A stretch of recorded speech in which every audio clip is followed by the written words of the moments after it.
Hello students, my self Priyanka Sharma. आज हम class 10 का chapter 1 chemical reaction and equation शुरू करने जा रहे हैं। इस चैप्टर को शुरू करने से पहले मैं आपसे एक बात शेयर करना चाहती हूँ। देखिए, अगर आपको मैं बोलूँ कि आप पूरा डिक्शनरी याद कर लीजिए, हो सकता है आप में से बहुत सारे लोग पूरा का पूरा डिक्शनरी अच्छे से याद कर लें। फिर मैं आपसे बोलूँ एक बुक राइट कर दीजिए, तो ऐसा पॉसिबल है? नहीं। जिस तरीके से आप पूरी की पूरी डिक्शनरी को याद करके एक अच्छा लिटरेचर नहीं लिख सकते, उसी तरीके से अगर आपको साइंस के सारे फैक्ट्स मालूम हैं तो आप साइंस नहीं सीख सकते हो। साइंस को सीखने के लिए आपके अंदर क्यूरियोसिटी होना चाहिए। मतलब आपका इंटरेस्ट तभी डेवलप होगा जब आप हमेशा मन में कुछ क्वेश्चंस रेज करेंगे, लाइक ये क्यों होता है, ये कैसे होता है, अगर ऐसा नहीं हुआ तो क्या होगा। तो इस तरह के क्वेश्चंस आपके माइंड में हमेशा आते रहने चाहिए, क्योंकि जब आपके मन में इस तरह के क्वेश्चंस आते रहेंगे ना, तो आपका साइंस में इंटरेस्ट धीरे धीरे डेवलप होता चला जाएगा और हो सकता है आप हमारे फ्यूचर साइंटिस्ट बन जाएं। चलिए स्टार्ट करते हैं।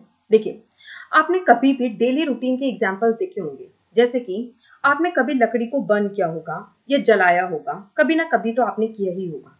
तो आप देखेंगे कि हमें इस तरह का पाउडर फॉर्म मिलता है।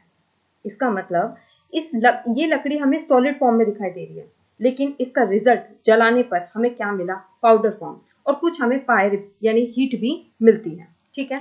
इसी तरीके से जब आप ग्रेप्स को फर्मेंट करते हो तो आपको अल्कोहल मिलता है। ठीक है। तो इसका मतलब आपने एक बात नोटिस की कि पहले हमारा सब्सटेंस कैसा था, लेकिन उस प्रोसेस से गुजारने के बाद में, यानी जब आपने लकड़ी को बर्न किया तो आपको हमें पाउडर फॉर्म मिला। इसी तरीके से जब आपने ग्रेप्स को फर्मेंटेशन किया तो आपको अल्कोहल मिला। तो आपने देखा कि ओरिजिनल सब्सटेंस का जो नेचर है, प्रॉपर्टी है, उसका स्टेट है, कंप्लीटली चेंज हो जाता है उस प्रोसेस से गुजरने के बाद में। इसी प्रोसेस को हम बोलते हैं केमिकल रिएक्शन।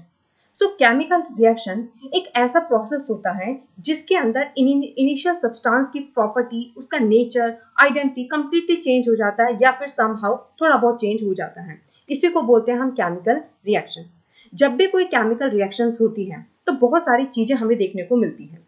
जैसे हो सकता है स्टेट में चेंज हो जाए, सॉलिड से हो सकता है लिक्विड बन जाए, हो सकता है सॉलिड से गैस बन जाए, या हो सकता है सॉलिड से वेपर्स बन जाए, कुछ भी हो सकता है, या सॉलिड से सॉलिड भी बन सकता है। ठीक है। इसी तरीके से हो सकता है कलर में चेंज हो जाए, हो सकता है जब भी कोई केमिकल रिएक्शन हो तो कोई गैस रिलीज हो, या हो सकता है कि कोई टेम्परेचर में हमें चेंज देखने को मिले, हो सकता है हीट रिलीज हो, और हो सकता है उस केमिकल रिएक्शन को कराने के लिए हमें हीट देनी पड़े। तो ये ऑब्जर्वेशंस हमें केमिकल रिएक्शंस के अंदर देखने को मिलती है। देखो, जब आप मैग्नीशियम रिबन को अच्छे से बर्न करोगे, बर्न करने का मतलब है आप उसकी रिएक्शन ऑक्सीजन से करा रहे हैं। तो जब मैग्नीशियम ऑक्सीजन के साथ में रिएक्ट करता है तो आपको एक व्हाइट, मतलब कि व्हाइट पाउडर हमें देखने को मिलेगा। वो व्हाइट पाउडर क्या होता है कि जब मैग्नीशियम ने ऑक्सीजन के साथ में रिएक्ट करी तो एक हमारा प्रोडक्ट बनता है जिसको बोलते हैं मैग्नीशियम ऑक्साइड, और व्हाइट पाउडर जो है वो हमारा मैग्नीशियम ऑक्साइड ही है। देखो, जब भी आप मैग्नीशियम को बर्न करते हो यानी ऑक्सीजन के साथ में रिएक्ट करते हो तो हमें व्हाइट फ्लेम, जैसे आप इस फिगर में देख भी पा रहे हो कि हमें इस तरह की व्हाइट फ्लेम भी देखने को मिलती है। तो ये सारे एग्जाम्पल्स हैं हमारे केमिकल रिएक्शंस के। देखो, केमिकल रिएक्शन जब भी होती है तो क्वेश्चन आता है कि केमिकल रिएक्शंस के अंदर होता क्या है। देखो, जैसे मान लो कोई हमारा एलिमेंट है, या तो हमारे एटम्स के बीच में, मान लो जैसे हमारा ये एक रिएक्टेंट है। ठीक है। हो सकता है कि केमिकल रिएक्शन के अंदर इनके बीच का बॉन्ड टूट जाए, और हो सकता है इनके बीच में बॉन्ड बन जाए। यानी जब भी केमिकल रिएक्शन होती है तो एटम्स के बीच में या तो बॉन्ड बनता है या फिर बॉन्ड हमारा ब्रेक होता है, और इस तरीके से नए सब्सटेंसेस हमें देखने को मिलते हैं। जब भी केमिकल रिएक्शन होगी तो हमारा एटम जो है बिफोर रिएक्शन और आफ्टर रिएक्शन के बाद में वो कभी भी चेंज नहीं होता, वो हमेशा रहेगा। ठीक है। इसी तरीके से जब भी हमारा केमिकल रिएक्शन होगा तो ऐसा नहीं है कि मिक्सचर से हमारा एटम गायब हो जाएगा, ऐसा नहीं होता।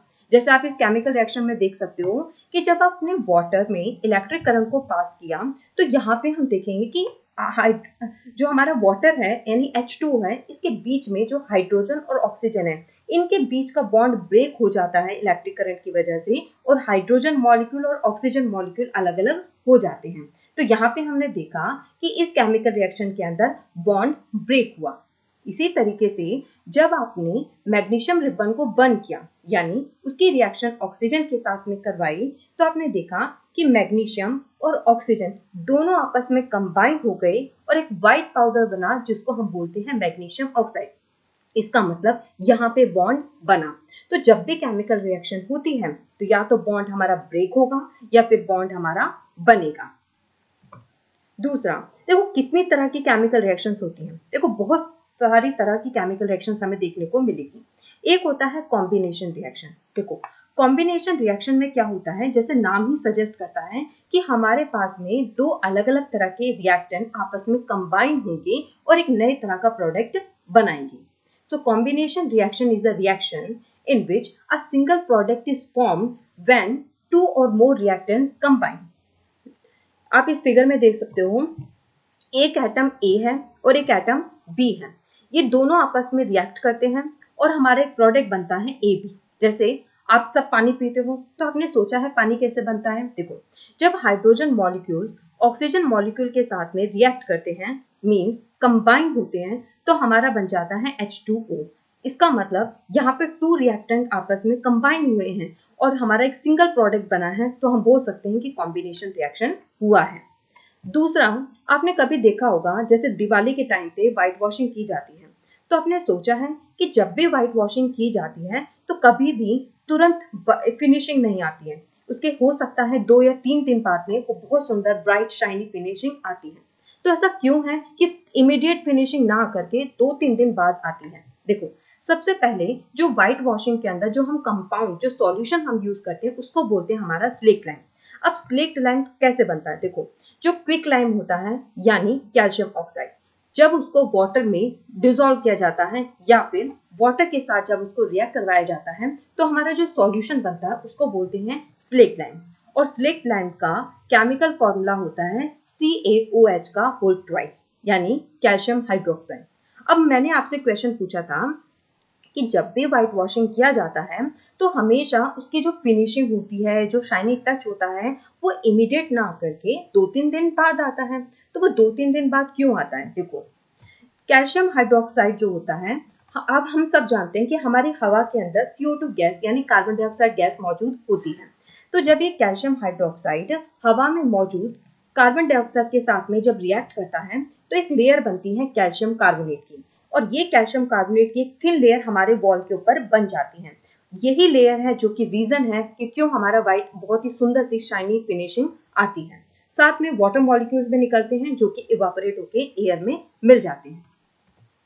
नेक्स्ट आता है एक्सोथर्मिक केमिकल रिएक्शन। देखो एक्सोथर्मिक केमिकल रिएक्शंस क्या होती हैं। देखो एक्सो मतलब होता है एक्सिट यानी बाहर निकलना और थर्मिक का मतलब होता है हीट यानी ऐसी केमिकल रिएक्शंस जिसके अंदर प्रोडक्ट के साथ में अगर हमारा हीट भी बाहर निकलती है उसको बोलते हैं हमारा एक्सोथर्मिक केमिकल रिएक्शंस। ठीक है, जैसे जब आप किसी नेचुरल गैस को बर्न करते हो, नेचुरल गैस यानी मीथेन गैस, ठीक है, जब आप उसको बर्न कर रहे हो इसका मतलब आप उसकी ऑक्सीजन के साथ में रिएक्ट करवा रहे हो तो हमारा बनता है CO2 प्लस में वाटर प्लस में हीट।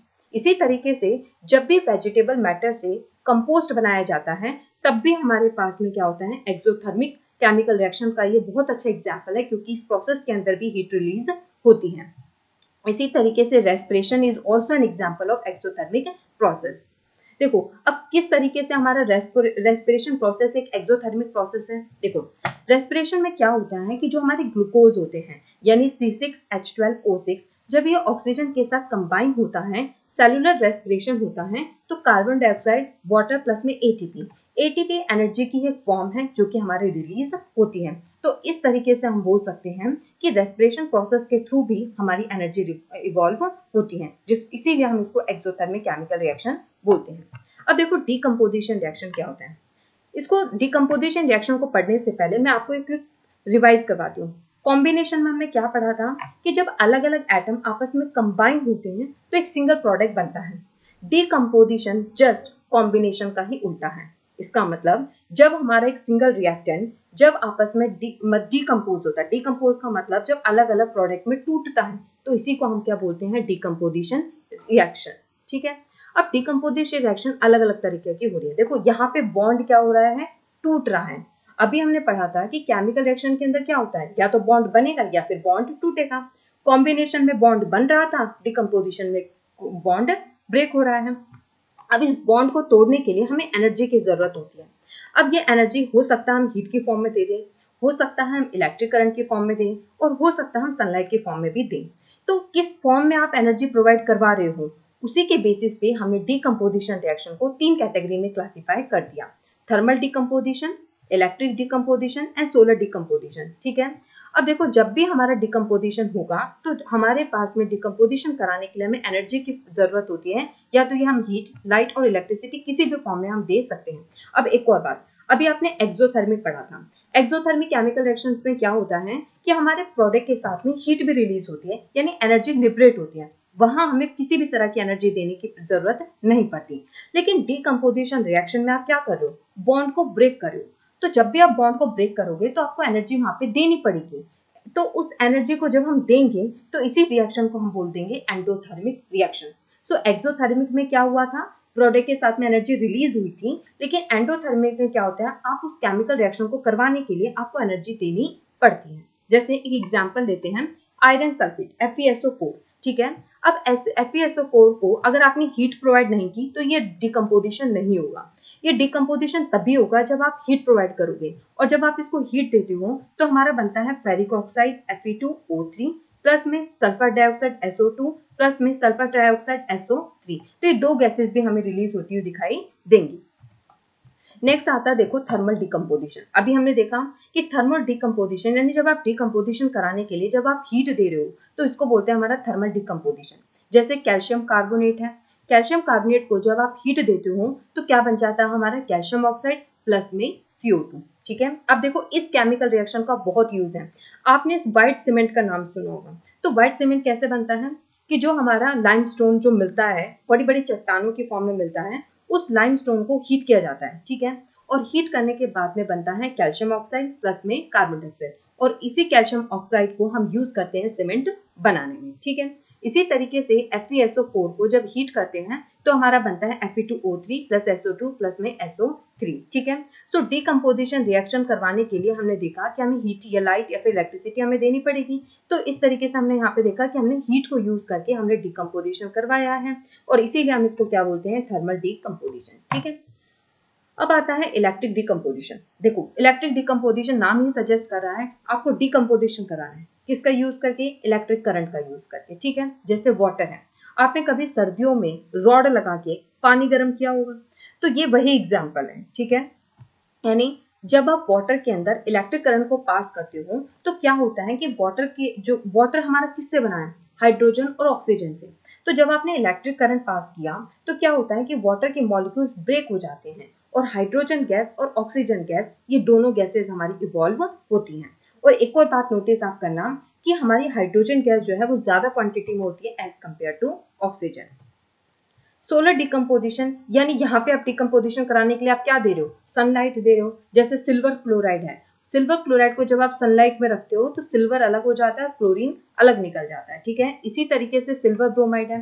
देखो, आप इस केमिकल रिएक्शन को कहाँ यूज करते हो, आपने कभी सुना होगा, अब तो black and white photography use नहीं होती है, लेकिन पहले ब्लैक एंड व्हाइट फोटोग्राफी काफी यूज होती थी। तो उसकी फिल्म बनाने के लिए इसी रिएक्शन को यूज किया जाता था। इस सिल्वर ब्रोमाइड को सनलाइट में रखते थे और सिल्वर अलग हो जाता था और ब्रोमीन अलग। तो ये रिएक्शन बहुत ज्यादा इंपॉर्टेंट है क्योंकि इसको हम ब्लैक एंड व्हाइट फोटोग्राफी में यूज करते हैं।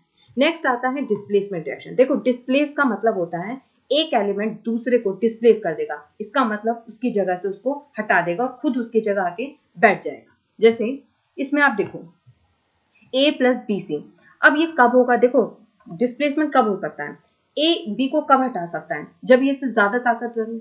इसका मतलब जब A इस मतलब B या C में से जब ये जिससे ज्यादा रिएक्टिव होगा ना, मोर रिएक्टिव होगा, तो ये इसको डिस्प्लेस कर देगा और खुद इसकी जगह आके बैठ जाएगा। जैसे A is in this reaction if A is more reactive, ठीक है, तो it will displace B from its compound और बन जाएगा हमारा AC और B हमारा निकल जाएगा।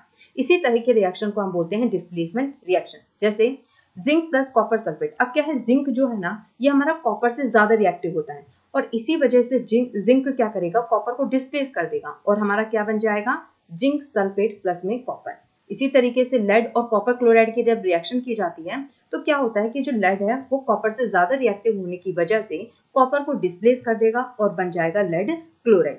तो इस तरीके से हमने देखा कि डिस्प्लेसमेंट रिएक्शन के लिए जरूरी होता है कि किसी एक एलिमेंट का, एटम का ज्यादा रिएक्टिव होना चाहिए दूसरे से, क्योंकि अगर ये रिएक्टिव नहीं होगा तो केमिकल रिएक्शन नहीं होगी।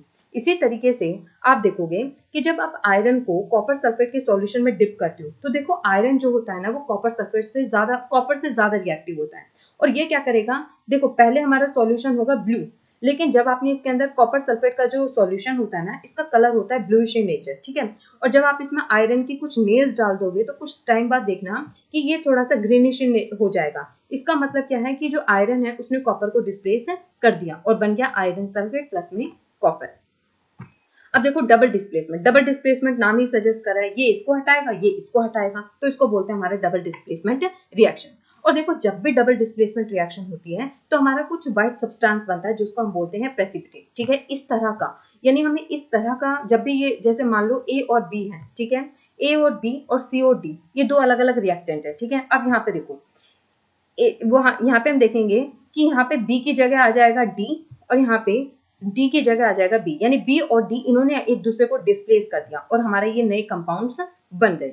और जब भी डबल डिस्प्लेसमेंट रिएक्शन होता है तो एक व्हाइट सब्सटेंस बनता है जो कि इनसॉल्युबल होता है, क्योंकि अगर ये वाटर में घुल जाता है तो आप देख नहीं पाते, लेकिन ये वाटर में घुलता नहीं है, अलग सा पाउडर रह जाता है जिसको हम प्रेसिपिटेट बोलते हैं। और इस रिएक्शन को हम एक तरीके से प्रेसिपिटेशन रिएक्शन भी बोलते हैं, ठीक है। जैसे आप इस एग्जाम्पल में देख सकते हो कि यहाँ पे हम देखेंगे कि सोडियम जो है वो यहाँ पे इसको बेरियम को डिस्प्लेस कर देगा, बन जाएगा सोडियम क्लोराइड, और इसी तरीके से बेरियम सोडियम को डिस्प्लेस कर देगा और बन जाएगा बेरियम सल्फेट। अब जब क्वेश्चन आता है कि ऐसा क्या होता है कि प्रेसिपिटेशन रिएक्शन होती है, बेसिकली क्या होता है, यहाँ पे एक्सचेंज होता है आयंस का, ठीक है, यानी रिएक्टेंट्स के बीच में आयंस आपस में एक्सचेंज हो जाते हैं और इस तरीके से हमारी डबल डिस्प्लेसमेंट रिएक्शन होती है। नेक्स्ट होता है देखो ऑक्सीडेशन रिएक्शन। ऑक्सीडेशन रिएक्शन क्या होता है, जैसे नाम ही बता रहा है, अगर कोई सब्सटेंस है अगर उसके पास ऑक्सीजन आ जाती है यानी ऑक्सीजन उससे जुड़ जाती है तो इसको बोलते हैं ऑक्सीडेशन रिएक्शन। जैसे आप ये एक्सपेरिमेंट कर सकते हो, आप क्या करना है, कॉपर का पाउडर लेना, ठीक है, और उसको बर्नर से ऐसे हीट करना, तो आप देखोगे कि जब आप इसको हीट करोगे तो इसका कलर चेंज हो जाएगा, ठीक है। तो कलर जब चेंज हो जाएगा तो आप देखोगे कि कॉपर के साथ में ऑक्सीजन कंबाइन हो गई और क्या बन गया हमारा कॉपर ऑक्साइड, यानी कॉपर में वो ऑक्सीजन जुड़ चुकी है, तो इसीलिए हम इसको क्या बोलते हैं, ऑक्सीडेशन रिएक्शन। इसी का उल्टा होता है रिडक्शन रिएक्शन। इसका मतलब अगर ऑक्सीजन निकल जाए, ठीक है, अगर किसी सब्सटेंस ने ऑक्सीजन गेन कर ली तो हो जाएगा ऑक्सीडेशन रिएक्शन, लेकिन अगर उसी सब्सटेंस ने अगर ऑक्सीजन को निकाल दिया है तो वो हो जाएगा रिडक्शन, यानी रिड्यूस हो गया है, तो उसको बोलेंगे हम रिडक्शन रिएक्शन। जैसे इसमें कॉपर ऑक्साइड में जब आपने हाइड्रोजन के साथ में रिएक्ट करवा के हीट करवाओगे तो यहाँ पे क्या होगा, कॉपर ऑक्साइड से ऑक्सीजन निकल जाएगा और क्या बन जाएगा हमारा कॉपर, तो इसको बोलेंगे हम रिडक्शन। अब देखो रेडॉक्स क्या होता है, ऐसे केमिकल रिएक्शन जिसमें रिडक्शन भी हो रहा हो और साथ में ऑक्सीडेशन भी हो रहा हो उसको बोलते हैं हमारा रेडॉक्स रिएक्शन। जैसे इस रिएक्शन में देखो कॉपर से यहाँ पे क्या हो रहा है कि ऑक्सीजन निकल रहा है तो ये हो गया रिडक्शन, और हाइड्रोजन के अंदर आप देखोगे ऑक्सीजन ऐड हो रहा है तो यहाँ पे हो गया हमारा ऑक्सीडेशन। यानी ऐसे केमिकल रिएक्शन जिसमें रिडक्शन और ऑक्सीडेशन एक साथ होते हैं उसको बोलते हैं हमारा रेडॉक्स रिएक्शन। अच्छा, अब ऑक्सीडेशन और रिडक्शन क्या हम डेली लाइफ में, देखो ऑक्सीडेशन रिएक्शंस क्या हमें डेली लाइफ में देखने को मिलती हैं, बिल्कुल देखने को मिलती हैं। देखो कोरोजन, कोरोजन क्या होता है, जब हमारा कोई मेटल का आर्टिकल है, ठीक है, उसके ऊपर या तो कोई मॉइस्चर मतलब वाटर पार्टिकल्स, ठीक है, एसिड या कोई भी चीज अगर उसको धीरे धीरे अटैक कर दे यानी उसको खराब करना शुरू कर दे तो हम बोलते हैं कि ये हमारा मेटल कोरोड हो चुका है। जैसे लोहे को जंग लगना यानी रस्टिंग, ये कोरोजन का ही एग्जाम्पल है।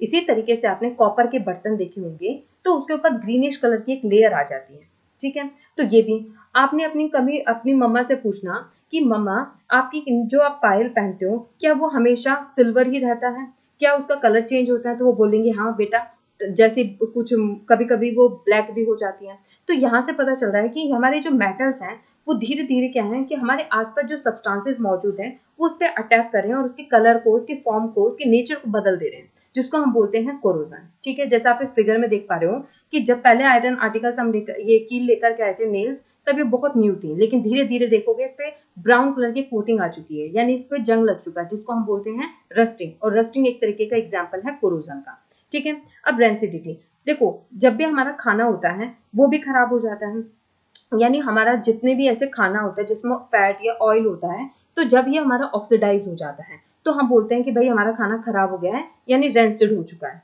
तो अब उसका स्मेल, उसमें देखो गंदी सी स्मेल आने लग जाती है, उसका टेस्ट भी चेंज हो जाता है। जैसा आपने देखोगे, आप रात को पकौड़े बनाकर छोड़ दो, ठीक है, और दोपहर में उसको खाओगे तो आप देखोगे उसमें कुछ मतलब ऐसे लेयर्स भी निकलती हैं, ठीक है, और साथ में हम देखेंगे उसके अंदर गंदी सी स्मेल आती है, उसका टेस्ट भी चेंज हो जाता है। इसका मतलब हमारा फूड जो है वो ऑक्सीडाइज हो गया है, यानी रेंसिड हो गया है।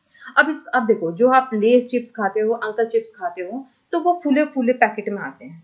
फूले फूले पैकेट में क्यों आते हैं? क्योंकि अब देखो, कभी आपने सोचना होगा कि भाई उनकी चिप्स क्यों नहीं खराब होते, क्योंकि वो क्या करते हैं, उसके अंदर एंटीऑक्सीडेंट डालते हैं, मतलब वो फूड जो है उसको ऑक्सीडाइज ना हो, इसको प्रिवेंट करने के लिए उसके अंदर नाइट्रोजन गैस को फ्लश किया जाता है, और नाइट्रोजन गैस फ्लश होने की वजह से वो इतना फूला फूला पैकेट होता है, और वो खाने को खराब भी नहीं होने देते हैं। तो याद रखना, कौन सी गैस? नाइट्रोजन गैस, ठीक है। अब आपने इन सारी चीजों को, ये पूरा का पूरा चैप्टर की समरी है, एक बार इसको रिवाइज कर लेना। होप आपको सब कुछ अच्छे से समझ आया होगा, और अगर कोई डाउट है तो कमेंट्स में प्लीज लिखकर बता दें। Thank you.